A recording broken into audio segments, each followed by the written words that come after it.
Greenland पर कब्जे की जंग शुरू, कई अमरीकी लड़ाका तैयारे ग्रीनलैंड में उतरने लगे। आमिर रजा से बात करते हैं। आमिर भाई, मामला शिद्दत इख्तियार करता जा रहा है। अमेरिका के कई लड़ाका तैयारे ग्रीनलैंड में लैंड कर चुके हैं। क्या होने जा रहा है? देखिए, सबसे पहली बात तो यह है कि ग्रीनलैंड अमेरिका का जगह नहीं है। और डोनाल्ड ट्रंप जो हैं, उनका ये बयान कि अगर मुझे नोबेल इनाम नहीं अमन का मिला तो अमन भी नहीं रहा। देखिए, ये खुली धमकी दी और अब वो कौम मुत्तहिदा को भी ले दे जाएगा। और इसी तरह यूरोपियन यूनियन में, देखिए यूरोपियन यूनियन वाले गो इकट्ठे हो गए हैं इस मौके पर। और अमेरिका के सदर डोनाल्ड ट्रंप ने ये बात कह दी है कि मैं नहीं हूँ, यानी अमेरिका नहीं है तो नेटो की भी कोई हैसियत नहीं है, नेटो ज़ीरो है। अब नेटो के लोगों को समझ आएगी कि जब हम ये लोग कहते थे कि अमेरिका के पर इत्मीनान करना या एतबार करना जो है ये गलत है, इस पर जितना इत्मीनान करते चले जाएंगे ये उतना आपको डसेगा। यूरोपियंस अब बोल रहे हैं, अब कैनेडियन वज़ीर आज़म बोल रहा है, अब जर्मन का वो जो चांसलर है वो बोल रहा है, अब आपका बेल्जियम का वज़ीर आज़म बोल रहा है, अब नॉर्वे का वज़ीर आज़म बोल रहा है। अब ग्रीनलैंड के लोग हज़ारों की तादाद में बर्फ़ के अंदर जुलूस निकाल रहे हैं अमेरिका के ख़िलाफ़ कि ग्रीनलैंड बराए फ़रोख्त नहीं है। ये बात इनको अब समझ आई।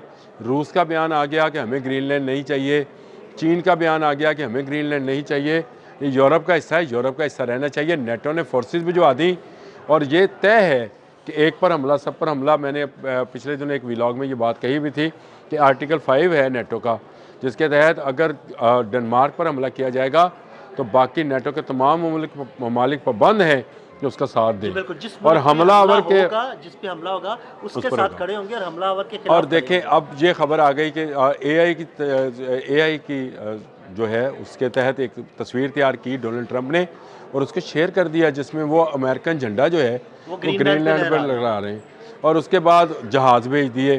तो इसका मतलब ये है कि अब नेटो के जो ममालिक हैं, ख़ासकर यूरोपियन ममालिक हैं, उनको एक के बाद यके बाद दीगरे जो है वो खाना शुरू करेगा। परसों मैंने आपसे ये कहा था कि यूरोपियन को समझ जाना चाहिए ये सिर्फ ग्रीनलैंड का मामला नहीं है, ये उसके बाद आयरलैंड, फिनलैंड, जितने इस तरह के लैंड हैं, चाहे इंग्लैंड है, ये सब को खाएगा। ये अफरीत है जिसके मुंह को खून लग गया है और ये खून जो है अब इसका पेट तभी भरेगा जब ये सबको बारी बारी खा जाएगा। देखें उसने किया क्या, उसने अक़वाम मुत्तहिदा की क़याम को भी शक में डाल दिया, एक नई तंजीम का नाम ले दिया और कहा जो इसका रुकन नहीं बनेगा उस पर 200% टैरिफ होगा। फ्रांस पर पहला टैरिफ लग गया है और कैनेडियन वज़ीर आज़म ने कहा है कि ये टैरिफ की जंग जो है ये अमेरिका जो खेल रहा है ये आग से खेल रहा है और टैरिफ की जंग में अमेरिका को शिकस्त होगी। देखें, जब तमाम ममालिक अगर एका कर लें कि अमेरिका के ख़िलाफ़ उन्होंने भी टैरिफ की सतह इसी तरह बढ़ानी है तो मैं आपको बताऊं कि अमेरिका की भी इकॉनमी कोलैप्स कर जाएगी। हाँ, बारी बारी वो कभी आप फ्रांस को धमकी लगाए, कभी जर्मनी को लगाए, कभी ईरान को लगाए, कभी रशिया को लगाए, कभी चीन को लगाए, ये सब के उसमें आती है। लेकिन अगर सब ने ये एका कर लिया, चीन ने एका कर लिया कि वो अपना सामान अमेरिका नहीं भेजेगा तो ख़त्म हो गया ना, वो यूरोप भेज देगा। और यूरोप ने अगर एका कर लिया कि वो अपना सामान और अपनी चीज़ें जो हैं, अपनी मादनियात, तेल जो है जो निकलता है वो अमेरिका को नहीं देंगे, किसी और को देंगे, तो इसका मतलब ये हुआ कि फिर अमेरिका तनहा हो जाएगा। लेकिन अगर इसको ये ग्रीनलैंड के इशू पर छोड़ दिया गया जो कि मादनियात से भरा हुआ है, इसमें कितनी मादनियात हैं, कितना तेल है, इस पर अलग से व्लॉग कर लेंगे किसी दिन। लेकिन कहते ये हैं कि जब से ये कायनात या ज़मीन बनी है, कायनात तो नहीं, ये ज़मीन बनी है, उस वक्त से अगर कहीं पर अनटच्ड मादनियात मौजूद हैं तो वो ग्रीनलैंड में है। बर्फ है वहाँ पर, बर्फ के नीचे दबे हुए हैं खजाने। और अब ये नज़र क्यों आ रही हैं, ये चीज़ें इसलिए आ रही हैं कि आज जैसे जैसे ग्लोबल वार्मिंग होती जा रही है दिल भाई, वैसे वैसे बर्फ़ की लेयर जो है वो पिघलती जा रही है और आने वाले अगले 10 या 12 सालों में ग्रीनलैंड का बहुत सारा एरिया जो है रहने के काबिल हो जाएगा। यानी अब तो वहाँ पर आप समझे मनो टनो या फुट के हिसाब से समझो तो कई कई फुट जो है बर्फ़ के पहाड़ हैं। लेकिन आहिस्ता आहिस्ता ग्लोबल वार्मिंग की वजह से यहाँ से बर्फ़ पिघलना शुरू हो गई है और ये ज़मीन जो है ये इस काम के लिए कि वहाँ पर से मादनियात और तेल निकाला जाए वो हमवार होती चली जा रही है। ये वो वजह है कि अमेरिका आज ग्रीनलैंड पर कब्ज़ा करना चाहता है। एक तो वो यूरोप पर तसल्लुत कायम करेगा, जहाँ पर बैठकर अपना अड्डा बनाएगा। रशिया और चीन का उसने बहाना बनाया। इससे पहले उसने वेनेजुएला पर कब्ज़ा किया, अब फिर उसका ईरान पर नज़रें हैं, और उसके बाद उसकी नज़रें जो हैं अब ग्रीनलैंड पर हैं, और ग्रीनलैंड पर उसका कब्ज़ा रुक नहीं पाएगा क्योंकि डेनमार्क कोई फौजी ताकत नहीं है।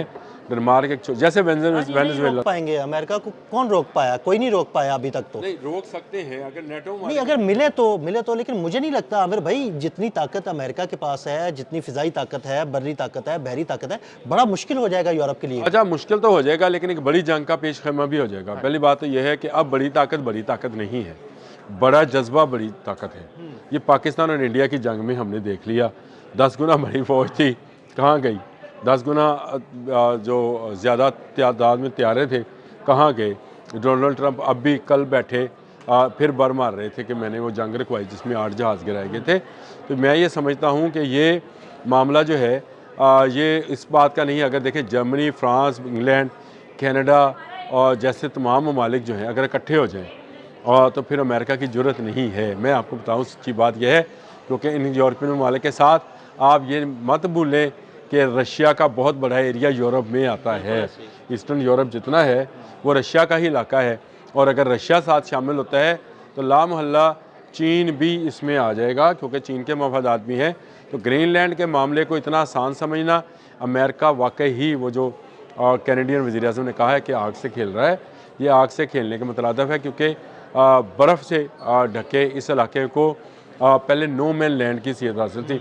जो आबादियाँ देहात आबाद थे वो डेनमार्क की बादशाहत के ज़ेरे तसल्लुत एक सेल्फ गवर्नमेंट के तौर पर काम कर रहे थे, और लेकिन अब इस पर अगर अमेरिका कब्ज़ा करना चाहता है और हज़ारों मील दूर से आकर कब्ज़ा करना चाहता है, तो मेरा ख्याल है यूरोप के लिए ये बेहतरीन मौका है कि वो अमेरिका के तसल्लुत से बाहर आएँ, नेटो से बाहर आएँ, और बाहर आकर अगर इसको आंखें दिखाएं तो अमेरिका वापस भाग जाएगा। देखिए, ईरान पर हमला नहीं ना कर पाया क्योंकि खलीजी अरब ममालिक ने जो है इनकार किया, अरब ममालिक और इजराइल ने इनकार किया अपनी ज़मीन देने से। तो अमेरिका अभी तक रुका हुआ है ना उस पर, और उसके बाद उसने कहा पहले मैं ग्रीनलैंड पे कब्ज़ा कर लूँ, ईरान पर मैं बाद में आता हूँ। तो इसका मतलब ये है कि अगर यूरोपियन भी तमाम ममालिक जो हैं ये तरक्की याफ्ता ममालिक हैं, ये ऐसा भी नहीं है कि अमेरिका की टेक्नोलॉजी बहुत अच्छी है, बाकी ममालिक अगर मिल जाए तो उनकी टेक्नोलॉजी भी बुरी नहीं है। तो जंग में जज्बा है, अगर वो जज्बे के साथ एक यूरोपियन मुल्क को बचाने में कामयाब हो गए, ग्रीनलैंड और डेनमार्क को, तो मैं ये समझता हूँ कि आने वाले दिनों में अमेरिका का ये जो यूनिकॉर्न वर्ल्ड है ये नहीं बन पाएगा, और ये जो वो बाइपोलर बनाना अभी तक मौजूद है वही कायम रहेगा, और इस तरह से अक़वाम मुत्तहिदा की साख भी बची रहेगी। नहीं तो अक़वाम मुत्तहिदा को अब कोई बड़ी ताकत कुछ नहीं समझती है। इजराइल और गज़ा वाले मामले आपने देख लिया, ईरान और अमेरिका वाले मामले भी आपने देखे। बहुत शुक्रिया आमिर रज़ा जी। बिल्कुल, अगर यूरोपीय ममालिक इकट्ठे हो जाएं तो ग्रीनलैंड पर अमेरिका का कब्ज़ा या उसकी कब्ज़े की साजिश को रोक सकते हैं। अदील अहमद और आमिर रज़ा को इजाज़त दीजिएगा। अल्लाह हाफ़िज़।